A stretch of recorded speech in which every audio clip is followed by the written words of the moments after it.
انا مش شايف فيكم حد. لا انا مش بغني، انا فعلا بجد مش شايف حد خالص. انتوا فين؟ هي فين الملعب وفين الكوره وفين الفرقتين؟ انا مش شايف حاجه خالص.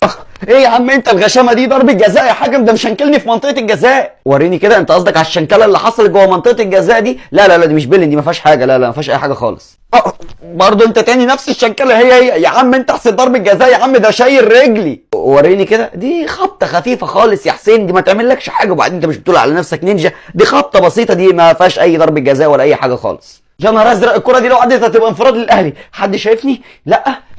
الحمد لله ضيعت الكوره. لمسه يد بس، دي انا شفتها، دي انا شفتها كويس. شفت المدافع الوداد وهو ماسك الكوره بايديه وهو اخر مدافع، بس انا هتصرف. اخيرا شفتها وهتعمل حاجه صح. يلا بقى اطردوا بقى، مش محتاجه كلام، دي اكيد هيطردوا يعني، ما فيهاش نقاش. بس انا اجيب لكم حقكم دلوقتي. انت لمست الكوره بايدك وانت اخر مدافع، الكوره لو راحت بيرسي تاو كان هينفراد محقق وكان هيجيب جول، عشان